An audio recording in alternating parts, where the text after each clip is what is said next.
Nice. Hey everyone, my name is Jackson. I'm alongside Omar and Marshall. We're just recording this today with Rich Waltz, CBS Sports commentator and broadcaster. And we've just got a few questions. He was generous enough with his time to go ahead and have us on all of our podcasts. And yeah, let's get this started. Let's do it. I guess our first question for you is the best single game football performance that you've ever seen or called in person in your time broadcasting. Wow. Single game performance. I've had some Hail Marys in the Big Ten that were fun. Been in the Pac-12. That's a good question. It's hard to, just memorable players that you see, and for me, it's more about players that you see and you say to yourself, that guy's going to be really good. So, early in my career, I can remember seeing Phillip Rivers and saying to myself, that guy's special. The way the ball comes out of his hand. A long time ago when I was at ESPN, I did the MAC championship a couple of years, and both of those years were Marshall games. And I remember seeing Pennington and Moss and thinking to myself, and then Leftwich, I think, the next year. And all of those guys were like, boy, these guys can play. Big Ten, I was fortunate enough to see, Ohio State. Robert Smith was the running back then. They were a number one team a lot. Michigan was good. I had a Tom Brady game, but I don't think he played. I think he was like number two in the on the depth chart at that time, or he may have split time. That's trying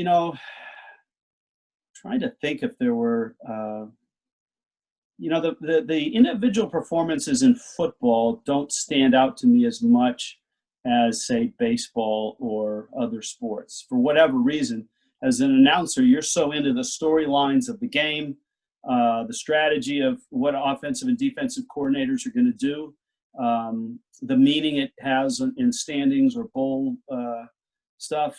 I can remember, one memorable game was Minnesota. This is one of the first years, maybe the first year of the college football, whatever they called it back then. And Penn State was number two, and that was back when they just took two teams.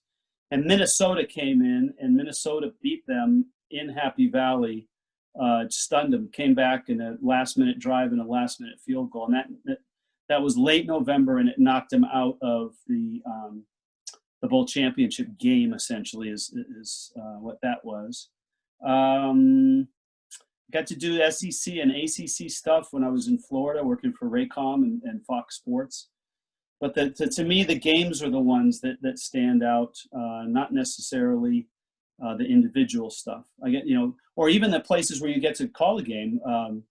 Doing a game, I remember doing a USC game for ABC in the Coliseum. I don't think Jake Plummer was the quarterback at Arizona State at the time, but it was Arizona State at USC. I remember doing my first game at Notre Dame because as a kid growing up, I used to watch the Notre Dame highlights on Sundays, and I've done a couple games there, and just walking into that place was really special as well. And any game you do in the SEC is a big one.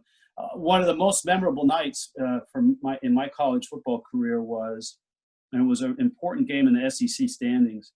It was Ole Miss at LSU. LSU was really good, and Ole Miss had David Cutcliffe as the head coach and Eli Manning as the quarterback. And they went into Happy Valley on a Saturday night, which is really a tough place to play regardless. But you get Saturday night, and everyone's been partying the whole day down in Baton Rouge. That's a big night. And both Eli's brothers were there. Peyton was there, Cooper was there, and Archie was there, and their mom was there. His mom was there too, and we had them on the whole night. And every time there was a big play, the reaction was cool. And they ended up winning that ball game, and that was, I think, David Cutcliffe's best year, Ole Miss's best year, and it really put a dent in LSU that season. Oh, that's awesome. Omar, did you want to take over? No, go ahead, Marshall. I had a follow-up question to that, but I go ahead, Marshall. Yeah, no, I did too. I just say real quick, I guess, since you mentioned like it's not really the individual performances. And then you mentioned also going to a lot of these, real legendary places, the Coliseum, Happy Valley. Like, is there any venue that really stands out to you that you love going back to? Oh yeah, I mean, look, I think what the thing that really is the moment where there's the goosebumps are venues that you watched as a kid growing up. I never really thought about being a broadcaster until the end of college. So as a kid growing up, I played all three sports in high school, baseball in college. And so when I wasn't playing sports, I was watching sports or reading about sports. And so growing up, when you see Notre Dame football, my grandfather went to USC, so I used to go to USC games in the Coliseum when it was really rocking. Basketball, game at Duke, game at North Carolina, game at Pauley Pavilion, baseball, Fenway, Wrigley, Dodger Stadium, places like that. The game at Notre Dame, when you walk into that, the Horseshoe at Ohio State, Michigan, 105,000 people. When you walk in and look around, you are, it's like, oh, I get it. I remember the first game I did in the Orange Bowl, looking at the Orange Bowl, because you always saw that iconic shot of the palm trees behind the end zone and the Miami skyline. Those are special moments as a broadcaster, I think, when all of a sudden it's like, I never thought about being here. And then when I started, at the very bottom, then you start to dream about one day getting there. And getting there is pretty cool. Sorry, muted. That sounds amazing. Like, really, I mean, just gives me chills hearing about, I've seen those venues as a kid and whatnot. You mentioned the Orange Bowl, and I remember last year you called FIU Miami at the side of the old Orange Bowl. So I wonder which games you enjoy more, like the instant classics, like that FIU Miami game, or sort of the kind of like screwy games with, a lot of errors that kind of become cult classics, like the 2018 Arizona Bowl. So out of like those kind of two games, which do you prefer to call more? Those are two somewhat obscure games, actually. The Miami game was really neat for me because I had had called the Marlins for 13 years and then was let go. And that was the first time I've been back in that stadium since. And so, and the fact that FIU was, and having lived there for 13 years, I knew the background of FIU. They had a nice program. Butch Davis was there, but they were the little brother to Miami. And down there, Miami is king. Without question. It's all about the U is not just a slogan. That's the way it is. And so, doing our prep for that game, I worked with Amanda Balionis and Aaron Murray. Doing our prep for that game, you just, on paper, you just didn't see, you thought FIU is going to have to play a perfect game here, because Miami had just played a great game, as I remember, the week before. Maybe it was Virginia, but they had really rolled somebody the week before, an ACC opponent.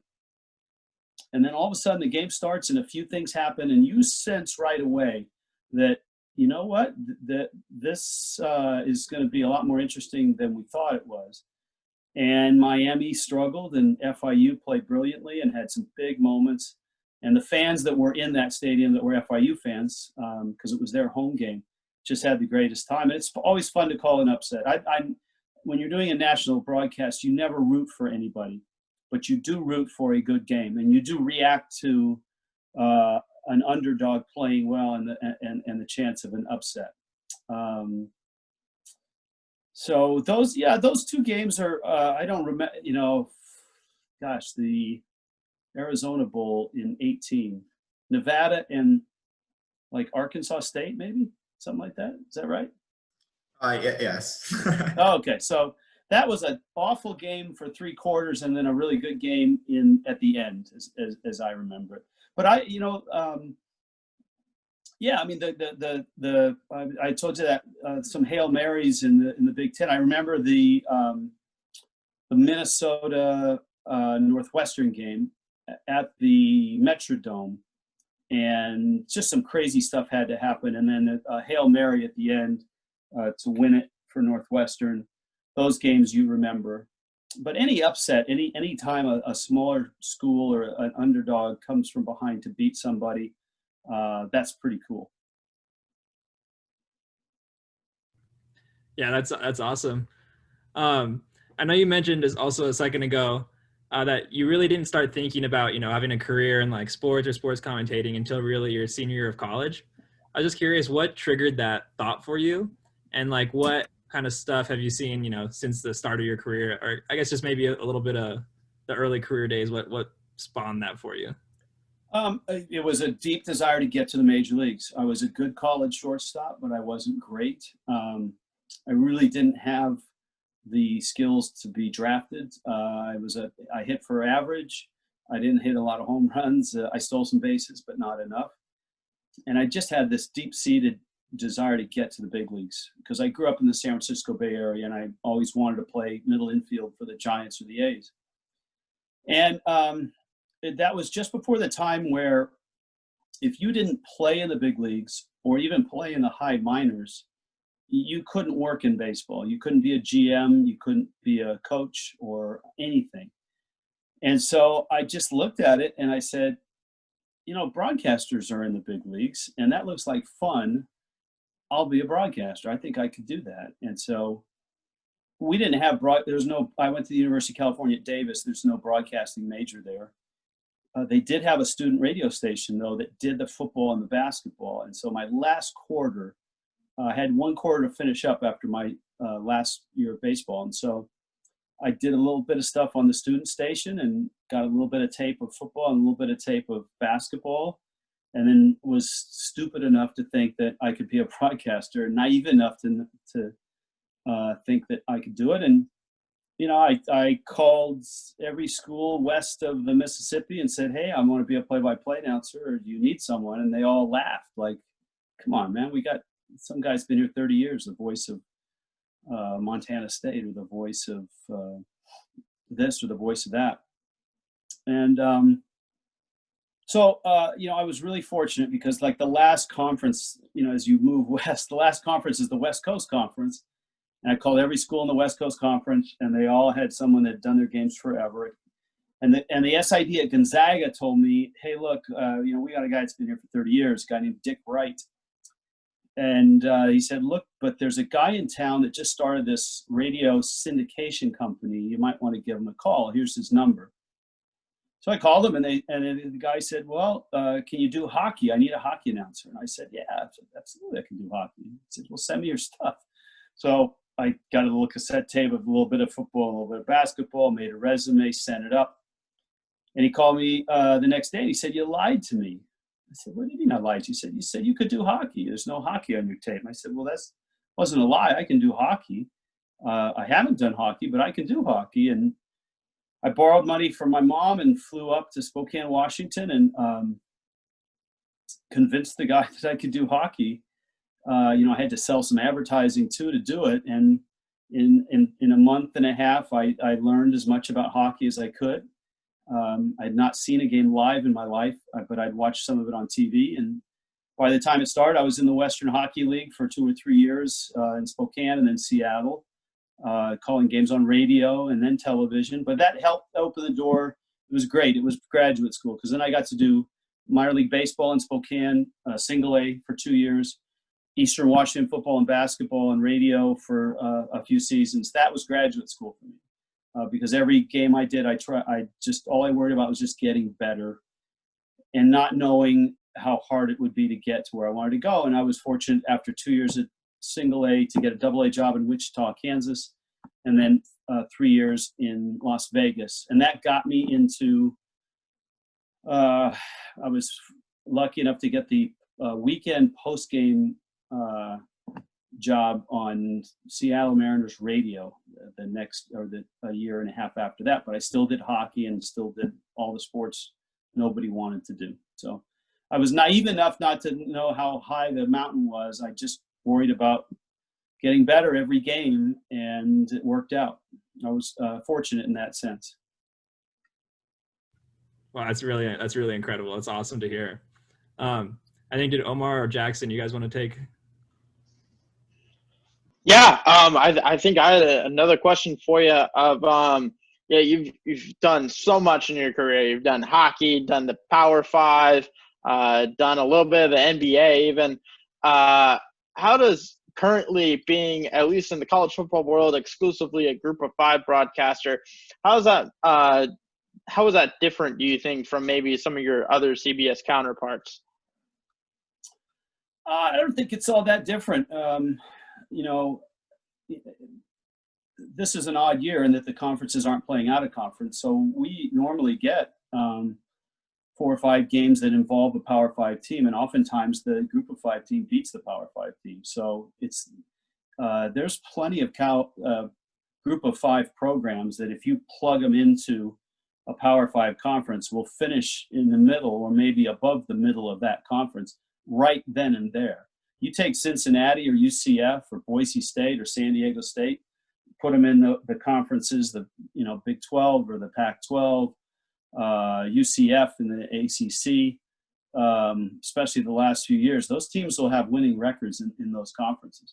And you leave them in those conferences for 2-3 years, they'll be able to recruit to that conference and they'll get even better. So I love working for CBS. They spend both effort and resources on these games. Our telecasts are, I think many of our telecasts are superior in terms of the technology and the presentation than many of the Power Five conference packages or other networks. So I'll put our telecasts up against anybody in terms of the resources and the like. So to me, there's not a big difference in doing that. I mean, my game this weekend is Boise State at Wyoming. If you've ever done a game out of Wyoming, it's a great place to call a game. It reminds me of a place like Starkville, Pullman, Washington, even Virginia Tech, where it's really hard to get there. But once you're there, it's a great place to call a game. Now, there's not going to be 30,000 there. I think they're going to allow 5,000 in. But the venue and the support and the vibe in the stadium is really good. So to me, that's going to be a fun game. I mean, I'd rather do that game than a lot of the Power Five games that aren't very good. There are plenty of those, plenty of Power Five games that aren't always the best. Definitely. Yep. Yeah, I agree with you. And I think that bothers me. The Power Five thing and the Group of Five thing bothers me as a, part of that is being a former college athlete, but also as a broadcaster and knowing coaches and programs. There's plenty of Power Five schools that are terrible in football and have been for a long time, or are always a 500 team in football. And they're Power Five only because they've been in the conference for 50 years or whatever, right? And there's these Group of Five schools that have distinguished themselves, that have, don't have the television revenue, but have built facilities and built programs that you could plug and play in that conference and have success. Cincinnati to me is like, and UCF, Boise State, I mentioned those teams.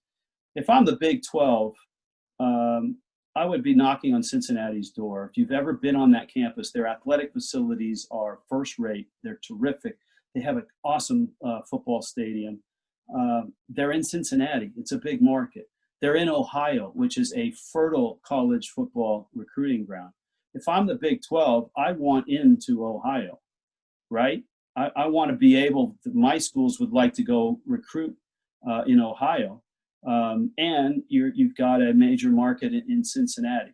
You can't tell me that Cincinnati wouldn't fit in the Big 12 in terms of revenue, eyeballs, resources, recruiting ground, just as well, if not better, than Iowa State, Kansas State, and no disrespect to those schools, but I think a school like Cincinnati would be a great add to the Big 12. I think UCF in the ACC would be dynamite. having done games at the Bounce House down there and seen them when they're really going well. That's a program and a school and a city that I think would fit great in the ACC. But look, it's dollars and cents. Those schools don't want to give a share of their television money to another school that might end up being better than they are in their own conference. I think those are amazing points there. We were talking before actually about the recent news that broke today about Boise State, their coach Brian Harsin pushing their leadership to take Boise State out of the Mountain West into independence possibly. So I just wanted to know your thoughts on that based on everything you just said. I think it's a bigger moving like that is not easy, and I don't know that being independent in football is any fun. And for a school like Boise State, I think BYU's decision to do that has not been successful, in my opinion. Yeah, they're good this year. They're still regard themselves as a Power 5 team, but I don't think their football independence has been a success. They're playing in the West Coast Conference in basketball. That's great. You have to understand, if you're a school and you want to jump to a conference just in football, you're not going to be able to do that. The conference wants all the sports. And so you have to measure, well, what's the travel costs of sending our volleyball team to Texas or to West Virginia or whatever conference you're trying to jump in.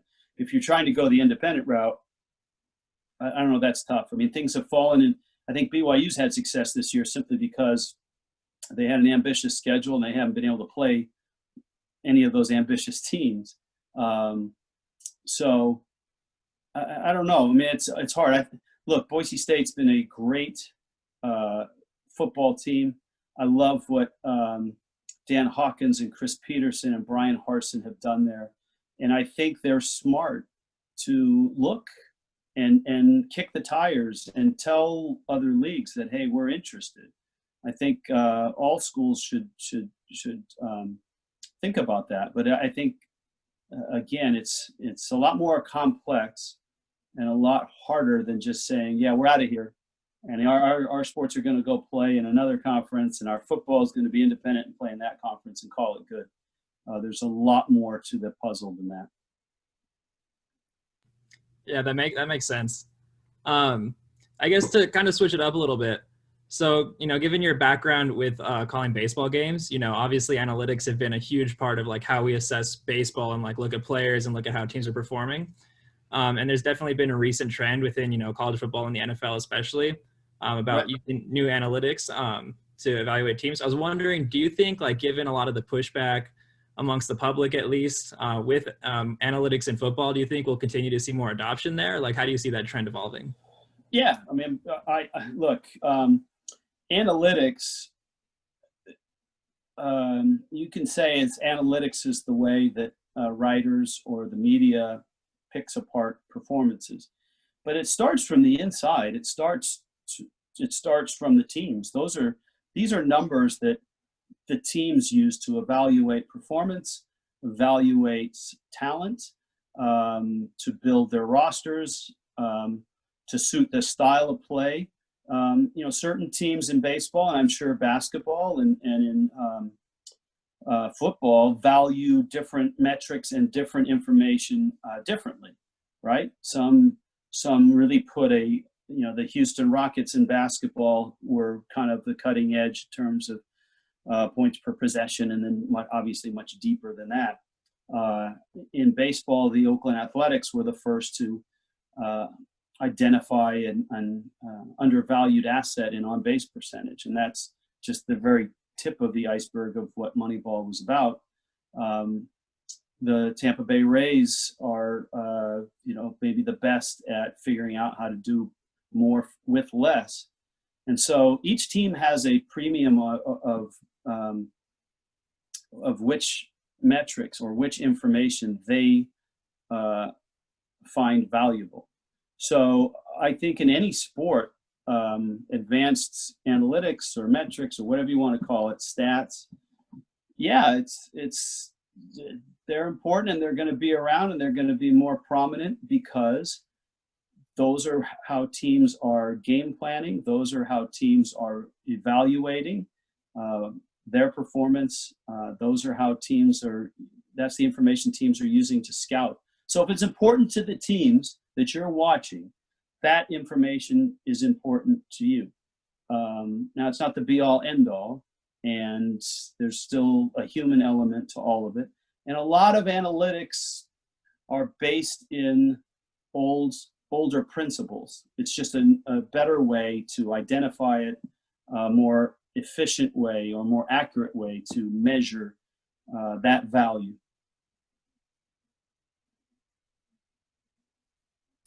Definitely, I totally agree. It's hard for me to understand analytics for the most part, just being a history guy, not willing to work with math for sure. But I think just digging into analytics as well, especially like you said, like within the organizations, I'm sure like a lot of franchises would find a new way, because I guess like that's like that sort of advantage. I guess sort of how the triple option's an advantage for the academies. That could be an advantage to like these struggling organizations, for sure. Jackson, did you have any questions? Want to pass this on to you? And you guys can't keep saying, "Oh, that's a great point." You at least got to say, "Come on, Rich, you're an idiot." I don't agree with that, or something like that. You can't just say everything I say is great. You got to say, "Well, I don't really agree with that," but next question. I guess we can put that to the test on this one. You mentioned the Mountain West, and Boise State seems to be, at least as a university and as a whole, head and shoulders above their counterparts in the Mountain West, and San Diego State, as you mentioned as well. As far as within the group of five, do you think that there's a certain pecking order, or is it all kind of equal for their sum total? Or do you think that Mountain West ranks the top? Just kind of what are your thoughts on that? Look, I think it's cyclical. I mean, Cincinnati's on a really nice run the last couple of years. The 2 years before that, UCF was there. Boise State has had some big moments and gone on and won New Year's 6 games, which is the measuring point too, right? I mean, you want to know, how is this team going to do against a Power 5 team on a neutral field? And they've done quite well. So I don't know that you can say this league is better than that league consistently, but I think, it's all part of the cycle of sports. Teams go through 2 or 3 years of really, really good and then just being good. It's really hard this year to know who's better than anybody in any of the sports. Because the schedules are essentially you're playing your league. There aren't any really significant interleague games.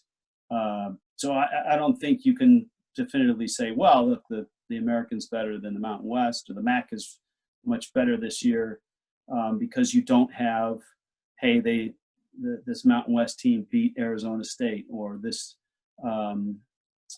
American team beat 2 ACC teams.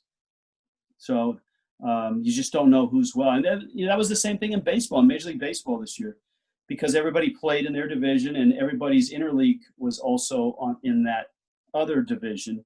So you had no idea if the Central was any good, because they played the Central and then they played the AL Central, then played some interleague against the NL Central. They never played the East. They never played the West, and they never played interleague out of their division. So when you got to the playoffs, it was like, I think they're good. I mean, they're 20 games over. They must be good. And I think you saw some teams that didn't get out of that first round, or those first couple rounds, that were like, maybe not. Maybe if they had played a more balanced schedule, we would have known this coming in. Well, you mentioned you wanted us to sort of disagree a bit. And Okay. I guess this is the time. So Go. I totally see where you're coming from, at least like league-wise for this year. But Right.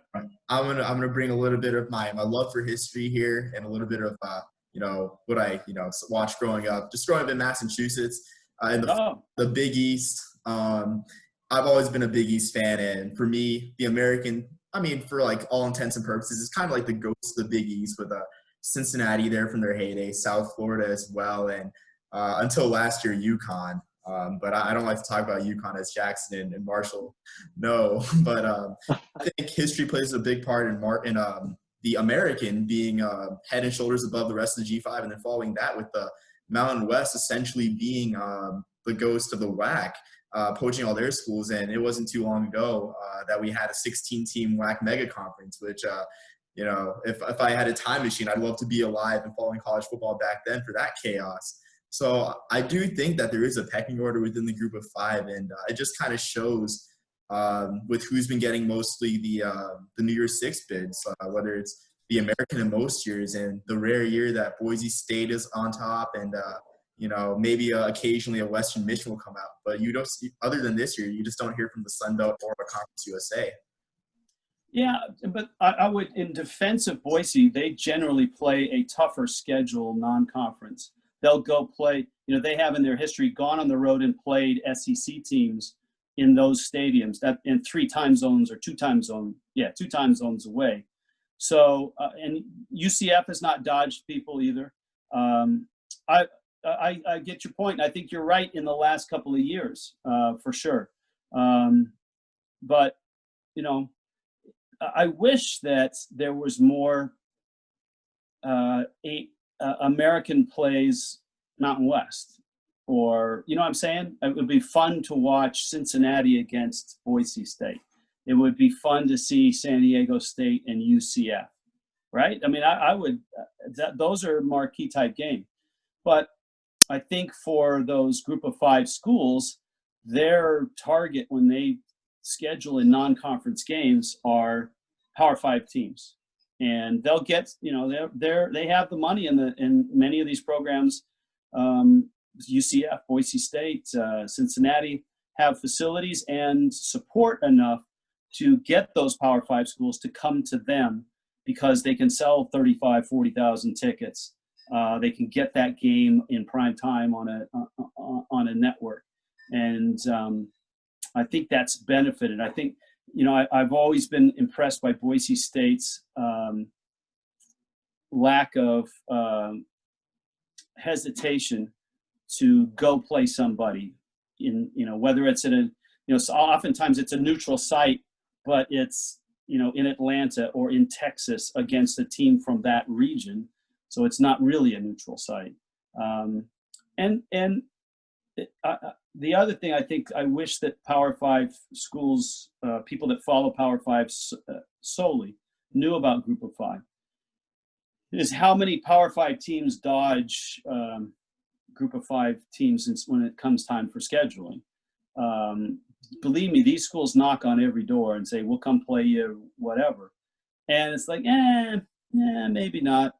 And to hear people, you know, it's frustrating when you get, when a Group of 5 team goes through September and knocks off a couple of Power 5 teams and is ranked high, and then as the season goes along, they kind of fall back without losing a game. People say, well, you know, they haven't played the same schedule. It's like, you know, so let them in your league, play them.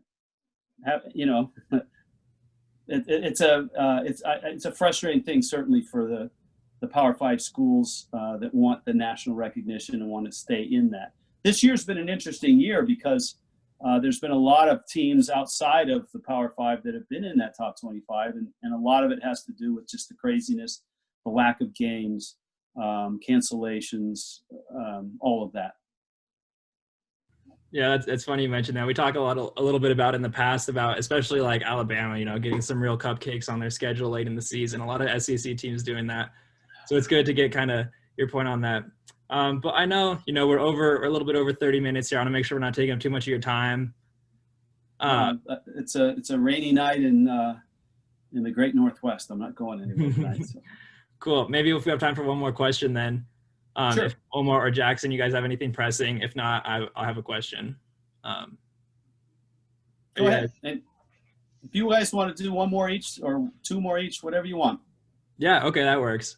I'll go first. And I guess this might be a little bit of a harebrained idea. So a lot of people talk a lot about, you know, expansion of the playoff. It seems almost inevitable at this time.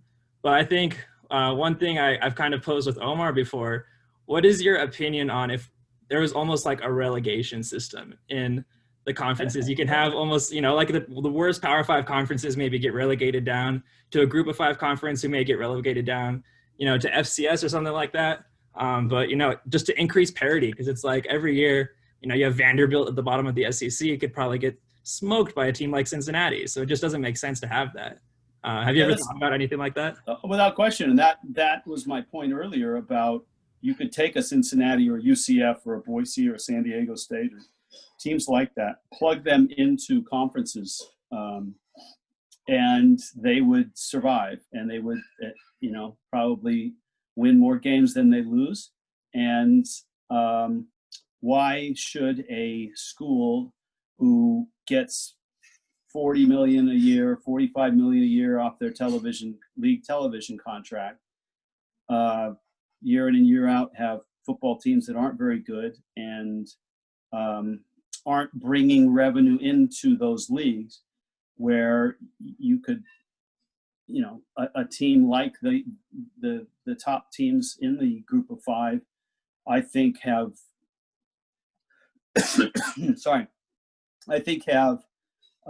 facilities, populations, fan bases, and programs built by really smart and really good coaches that far outshine those programs in those conferences. And it would be fun if hey, you know what, Cincinnati, you've been really good the last 3 years.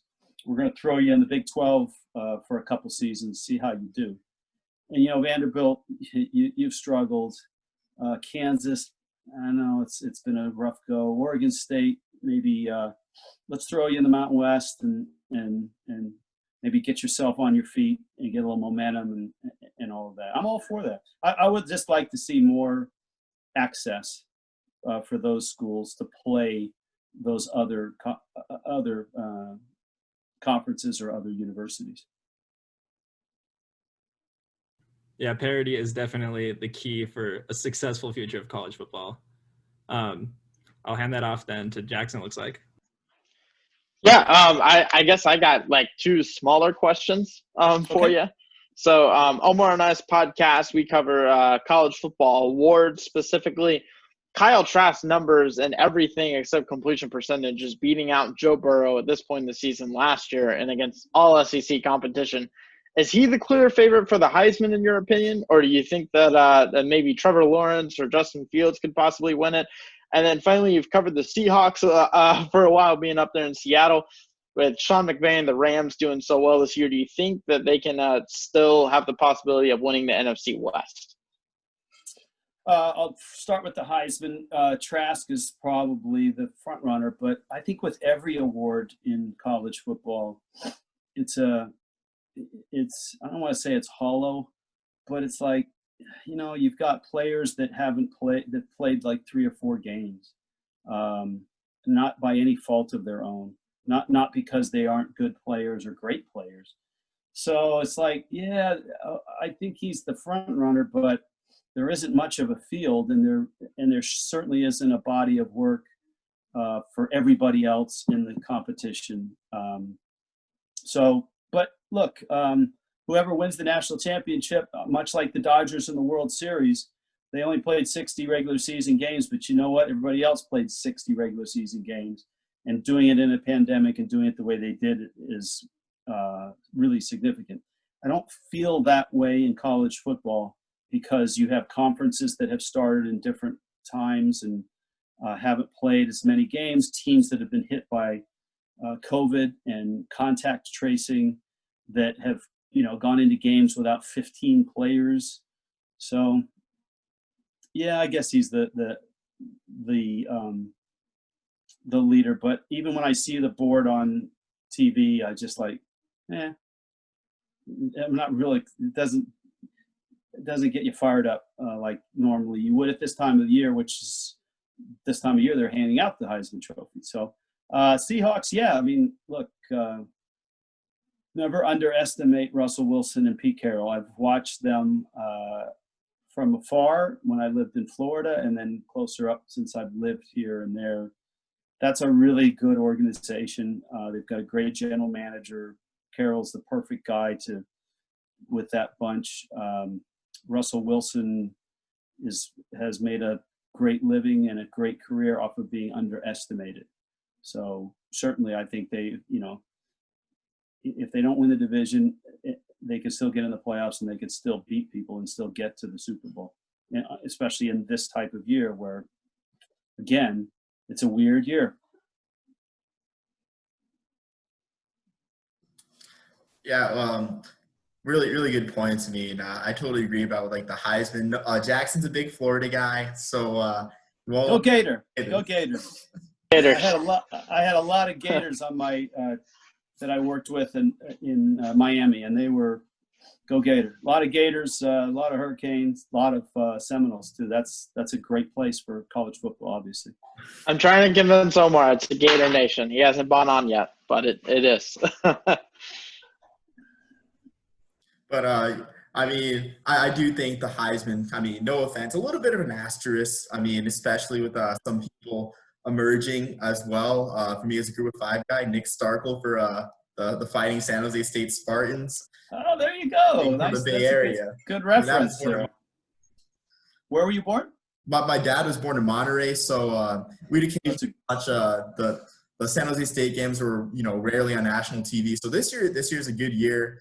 There's some excitement around the house. I wanted to ask a couple of questions for this weekend. Okay. So if San Jose State can pull it out against Nevada, what do you think their chances are against Boise State in the Mountain West title game? And follow up to the big game of the weekend now that the game is canceled, of course, Army-Navy. Just want to hear your pick if you're for West Point, since you're on this podcast, or if Navy's going to pull it out. Okay, let me think about the Commander-in-Chief trophy. Is the Army-Navy, I'm sure, is primary for Army-Navy. And then but for Air Force, the Commander-in-Chief trophy is the whole deal. They always, and Air Force has a chance to win that, right? Aren't they playing, is it Navy after the Army-Navy game? They're playing Army. They're playing Army. Okay, so Air Force can still win the Commander-in-Chief because they're 1-0 in it. But if you're Army and Navy, I think it's cool that this game is on. Where is this, at West Point? It is. This one's 1943 at West Point. Yeah. Okay. So I think that's really cool. So I have no feel for that game. I'm sorry. I've always. It's one of the things whenever I listen to like a sports talk show, and that the host or whoever has no idea but they're just pretending to know. I have no clue on that game, so I'm not going to sit here and say, oh yeah, I'm going with Navy or I'm going with Army. So I'll leave it to you guys. I got no clue on that. And your question is about Mountain West, San Jose State, and would they have a chance against Boise State? Is that what you're saying? Yes, they're what do you consider their chances if they pull it out? They still have to beat Nevada this week, of course, but it's never beating Boise State. A lot of close calls over the years. Do you think this year is the year with everything at stake that they pull it out against the Broncos? Yeah, I think they have a chance to beat Boise State. I think San Jose State. I grew up in that area, and I remember the years when San Jose State would beat Stanford in non-conference and had really good quarterbacks that came through there. Jeff Garcia, one of those. I had San Jose State early in the season, and what stood out to me, Starkel's great. Nick Nash was terrific in that game. That was the San Diego State game. Was their defense, their safeties, their linebackers. They play together extremely well as a unit. It's funny, in the scouting report, the offensive coordinator for San Diego State, when talking about facing San Jose State's defense, said something that really stood out, and we used it on the telecast. He said, watching them on film, they move together as a defense. It's easy to see why they're so good. They move together and play together so well as a defense. Sorry, it's a little cold. So when we did the game, it was like wow, he's right. I mean, the safeties on run support, they blitzed a lot. They were athletic linebackers with their, were always in their fits and always in their assigned lanes. So certainly San Jose State, if they get to the championship game and if they face Boise State, they have an opportunity to beat them. All the leagues are struggling, not struggling, but, grappling is a better word, with how do you determine home field? How do you determine championship game opponents if teams haven't played the same number of games and all of that? So for San Jose State, this is a big game. The game's going to be in Las Vegas, actually, because that's where San Jose State is right now, because they can't play in Santa Clara County. I'm glad that they get that game in Vegas for them and not go into Nevada, where it will be really cold and you're at altitude as well. So that's going to be a heck of a game. That Nevada-San Jose State game is a Friday night. I'll watch that Friday night. And then Boise State still has to win at Wyoming. I know Wyoming has not played great. They didn't play well and were beaten on Saturday by New Mexico. Boise's had 2 weeks off. They obviously weren't off weeks, but they'd rather have been playing. The last time I did Boise State at Wyoming was 3 years ago, and Josh Allen beat Brett Rippon in a classic game on a cold night. So that's a difficult place to play at 6,800 feet or whatever it is. It's the highest elevation of any Division I football stadium. And the temperature's going to be in the 20s at kickoff and could be single digits by the time you get to the fourth quarter. So, and it could be snowing. It's supposed to snow up there on Friday. And one thing I've learned about going to Laramie is you have no idea. It's like Denver. The weather can change, and it is probably not going to be in the forecast, but it probably will change. So Boise State, I like their team a lot. I love their coach. I think they're obviously favorites going into Wyoming, but that's not an easy win. And the San Jose State story is just such a great story. They don't get a lot of support from their school in terms of resources. They're at the very bottom of college football. But Brent Brennan and those guys have used that as the chip on the shoulder. They've recruited really well. They have a bunch of hungry guys that really would like to prove that they've been overlooked by other schools, and this is their opportunity to do that. I definitely totally agree. We Marshall, Jackson, and I, we've all jumped on the San Jose State not really bandwagon, I guess. I can kind of claim it with my dad being from Monterey and just being aware of them, at least in their 2015 Cure Bowl victory. I think it's a great story. We're all pretty crestfallen when the Boise State game got canceled on Fox. That was supposed to be their coming out party. But we're just excited for that game on Friday night. Hopefully we can change the fact that you don't really have a horse in the race for Army-Navy. Army's been ranked at times this year. If they were still giving out the Lambert Medalins Trophy for the best team in the East, I think Army would be a shoo-in with the off year that Penn State's had. But hopefully if you do glance at the game, you'll be rooting for the old Army team. That's one of those games that as a kid I used to watch just because it was always at the time of year, and just watching the not just the pageantry and the tradition, but knowing the intensity of how badly the other side wanted to win, how badly the other side hated the other side, all of those things, even though they couldn't throw the ball, for more than 75 yards a game, and most years, and it was a lot of option play. Those were games you'd always watch because it was like it's the last game for many of those seniors. It's the last college football game or last football game they're ever going to play, and it's just that's a special game in sports, and it always has been. CBS does a terrific job on that, by the way. They've won so many different Emmys and awards for coverage of that game, so it's cool. I'm in. I'll be watching that game and paying attention to that one as well. That's awesome.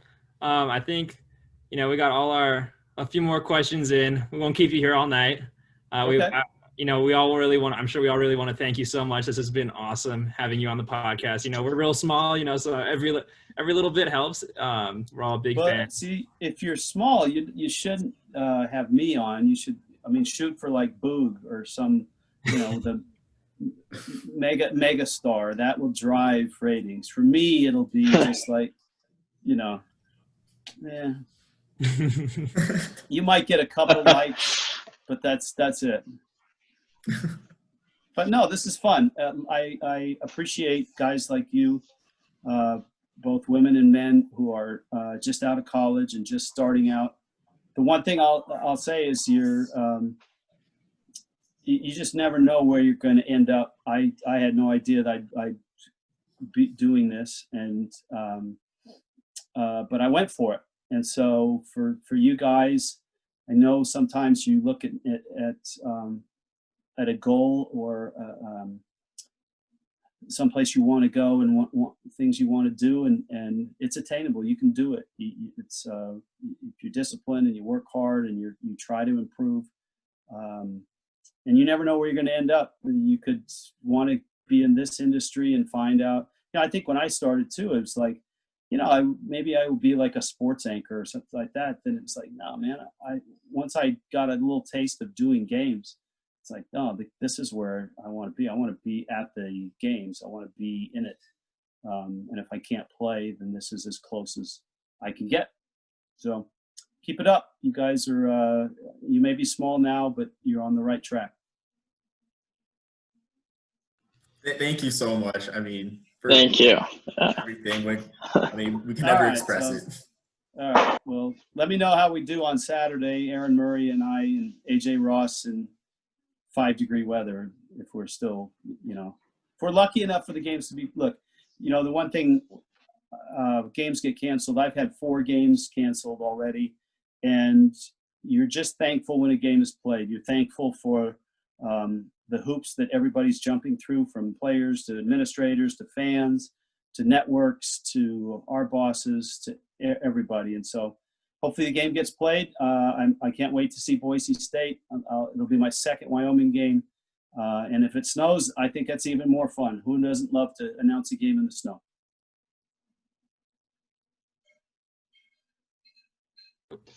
There we go. Go ahead, Jackson. You've been so generous with your time, and thank you for coming on and sharing your experiences. And I can't wait for Wyoming Boise State. It'll be a fun game. All right, thanks guys. Take care. Thank you, Omar. Thank you. Get us out. Thank you. And that concludes our. If you guys didn't know, this is our crossover from the Hardware Podcast and the podcast formerly known as the 100 Yards of Podcast. Special thanks again. I know we sound like a broken record. Thank you, Rich Waltz, for coming on. And tune in to not just Army Navy, but possibly more importantly, Boise State, Wyoming, a game with national implications. To see, That's right. I'm going to say it. Hopefully, who plays San Jose State on the 19th? Now Nevada's good too, but you can pester me on social media during the game. I guess we'll give you updates and just tag you whenever Army scores. Hopefully. Yeah, very nice. Way to go. All right, guys. Take care. Thank you. Thank you. Thank you. Have a good evening.